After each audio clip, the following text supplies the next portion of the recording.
Hello students, welcome back to my YouTube channel. My name is Seema and you are watching me on Seema's Academy.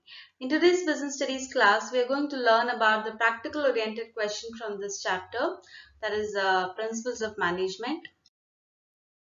Now this is a 1-mark question that can be asked. Who is the father of general management? Okay, answer is Henry Fayol. Henry Fayol is the father of general management. Similarly, there was one more question, that is, who is the father of scientific management? Scientific management kelidre F.W. Taylor. But if you are asked who is the father of general management, answer is Henry Fayol. Now we shall look into the 14 principles of management given by Henry Fayol. 14 ನಿರ್ವಹಣಾ ತತ್ವಗಳನ್ನ Henry Fayol ರವರು ಕೊಟ್ಟಿದ್ದಾರೆ. Let us look into these principles one by one. First one, division of work. ಕೆಲಸದ ವಿಭಜನೆ. Now Henry Fayol told that since there is a lot of work to be carried out in the organization, work has to be divided into smaller units, into smaller parts. And this work has to be given or allotted to those people who are experts in doing this particular work. So that when they do the same work, routine agi pratinitya onde ಕೆಲಸವನ್ನ ಮಾಡುವಾಗ ಏನಾಗ್ತದೆ, employees will become experts, specialized in the work they are doing. So division of work leads to specialization, and what it means that the work has to be divided into smaller units. Next one, authority and responsibility, ಅಧಿಕಾರ ಮತ್ತು ಹೊಣೆಗಾರಿಕೆ. Now, what is authority? Authority means the power to command others, or the right to give orders to others and exact obedience from them. Then what is responsibility? Responsibility is the obligation to perform the tasks or the duties allotted. Okay. ಕೆಲಸವನ್ನ ನಿಭಾಯಿಸುವಂತಹ ದಾಯಿತ್ವ, ಅದನ್ನ responsibility, ಹೊಣೆಗಾರಿಕೆ ಅಂತ ಕರಿತೇವೆ. Now authority and responsibility should go hand in hand always. If authority is given, responsibility also should be given. If responsibility is given, authority also should be given. Otherwise, it is very difficult to carry out any work. Next one, discipline, ಶಿಸ್ತು. What is discipline? Discipline refers to the obedience to the organizational rules and the employment agreement which are necessary for the working of an organization. ಶಿಸ್ತು ಅನ್ನೋದು organization ನ level ಅಲ್ಲಿ ಕೂಡ ಬೇಕಾಗ್ತದೆ. It may be top level, middle level, operational level. Just like you maintain discipline in your colleges, discipline is also required to be maintained in the organizations. Fourth principle is subordination of individual interest to general interest. That is, ವೈಯಕ್ತಿಕ ಆಸಕ್ತಿಗಳನ್ನ ಸಾಮಾನ್ಯ ಆಸಕ್ತಿಗೆ ಅಧೀನಗೊಳಿಸುವುದು. Okay. Now every individual joins a company for his own individual interest. Every individual has his own desires for joining a company, alva. So you have to keep those interests secondary, and firstly you have to give importance to the general interest of the organization. Organization na common objective ge first preference anna kodbeku, then you have to think about your individual interest. Then unity of command, ekarupa agnya. According to this principle, one subordinate should receive orders and instructions from one superior only.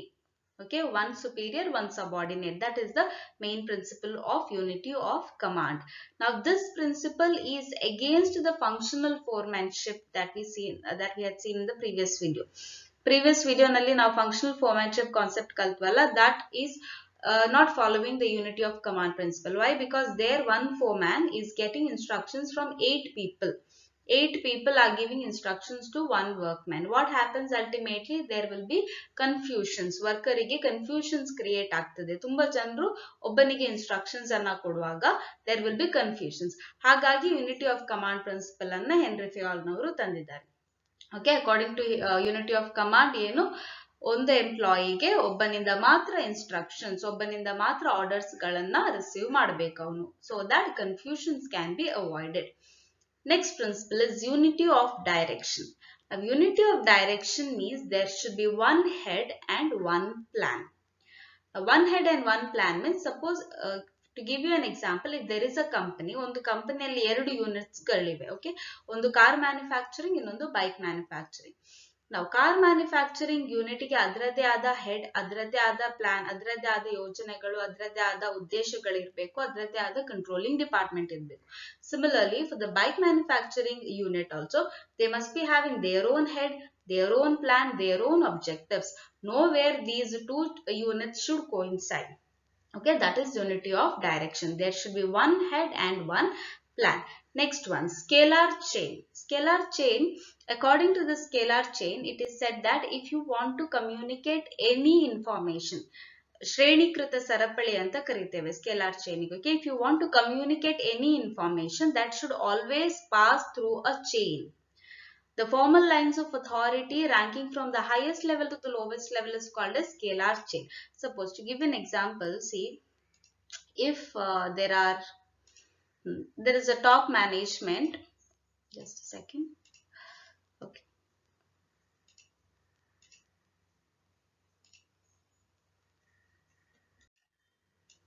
If there is a top management A, and then there are some people in between B, C, and D is the lower level worker. Now, if A has to communicate something to D, top ಮ್ಯಾನೇಜ್ಮೆಂಟ್ಗೆ ಯಾವ್ದಾದ್ರು information ಅನ್ನ ವರ್ಕರ್ಸ್ಗೆ ಹೇಳ್ಬೇಕಂತ ಹೇಳಿದ್ರೆ, according to the scalar chain principle, this cannot directly communicate to D. A cannot directly communicate to D. He has to communicate that information to B. B then has to communicate to C, and then C will communicate to D. This is what scalar chain principle says. Okay, the formal lines of authority ranking from the highest level to the lowest level. So always the communication should pass through different chains. Next principle is order, krama. Now, according to the principle of order, there should be a place for everything, and everything should be in its place. ಪ್ರತಿಯೊಂದು ಪ್ರತಿಯೊಬ್ಬನಿಗೂ ಅದರದ್ದೇ ಆದ ಸ್ಥಳ ಇರಬೇಕು, ಮತ್ತೆ ಪ್ರತಿಯೊಂದು ಕೂಡ ಆ ಸ್ಥಳದಲ್ಲೇ ಇರಬೇಕು. Okay, that is according to the principle of order. Means all the things have to be kept in its own place so that it is easy to use those things for operations. Now, when you go to a medical shops, ನೀವು medical ಶಾಪ್ಸ್ಗೆಲ್ಲ ಹೋಗುವಾಗ ನೋಡಿರ್ಬೋದು, if you ask for any prescription, ಅಲ್ಲಿರುವ ಕೆಲಸದವರು they don't jumble up things. They will directly go to one section and get you things whatever you have asked for. So what happens there? They have already an organized set of keeping things. They have an order for keeping the things. ಹಾಗಾಗಿ ನೀವು ಯಾವ prescription ಕೊಟ್ಟರು ಕೂಡ within seconds they will get you the whatever thing you have asked for, right? Similarly, the same principle has to be followed in the organization. ಪ್ರತಿಯೊಂದು ವಸ್ತುವಿಗೂ ಅದರದ್ದೇ ಆದ ಸ್ಥಳ ಇರಬೇಕು, ಮತ್ತೆ ಆ ವಸ್ತು ಅದೇ ಸ್ಥಳದಲ್ಲಿ ಇರಬೇಕು, so that it is easy for the employees to work. Next one, initiative. Initiative means ಮುಂತೊಡಗುವಿಕೆ. Now, if any employee is taking up initiative, ಯಾವ್ದಾದ್ರು ಒಂದು ಕೆಲಸ ಮಾಡ್ಲಿಕ್ಕೆ ಅವರು ವಾಲಂಟಿಯರ್ ಆಗಿ ಮುಂದೆ ಬರ್ತಾ ಇದ್ದಾರೆ ಅಂತ ಹೇಳಿದ್ರೆ, the organization should help them to take initiative in any of the work. Similarly, all the constructive suggestions given by the employees should be accepted by the organization. That is told in the initiative principle. Next one is stability of personnel, that is sibbandi sthirate. Now, which means that you have to retain the employees in an organization. Higher ಮಾಡುವಂಥದ್ದು, employees ಅನ್ನ organisation ಅಲ್ಲಿ higher ಮಾಡುವಂಥದ್ದು is the easiest task ever for an organization. But the most difficult task is to retain those employees in the organization. ನೀವು ಕೆಲವೊಂದು ಸಂಸ್ಥೆಗಳಲ್ಲಿ ನೋಡಿರ್ಬೋದು, no workers are going to stay there for a long period of time. ಪ್ರತಿ ವರ್ಷ employees ಗಳು change ಆಗುವಂಥದ್ದು. There are a lot of organization like that, right? Now, stability of personnel principle na prakara, you have to retain the employees. Employees ಗಳನ್ನ ನಮ್ಮ ಸಂಸ್ಥೆಯಲ್ಲಿ ಉಳಿಸಿಕೊಳ್ಳಬೇಕು. That is stability of personnel.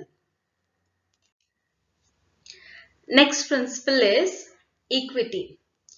Equity means all the employees should be treated fairly, okay, as fairly as possible. There should not be any discrimination. ಯಾವುದೇ ಭೇದ ಭಾವ, partiality ಅನ್ನ ನಾವು ಮಾಡಬಾರ್ದು in the organization. It may be on the basis of caste, creed, religion, or any aspects. We are not supposed to do any discrimination. All the employees should be treated equally. Next one, centralization and decentralization. Kendrikarana mattu vikendrikarana. What is centralization? When the decision making power is with the center. Okay, is with the top management itself, we call it as centralization. Usually small organizations, sanna sanstegalu, they go for centralization. But decentralization anta ಹೇಳಿದ್ರೆ decision making power anna allot ಮಾಡುವಂತದ್ದು to the different units or to the subordinates. Okay, dispersal of decision making power is called as decentralization. So big organization where the top management alone cannot take decision for different units of the organization, there they go for decentralization. Next one, remuneration of employees. Naukarara sambhavane.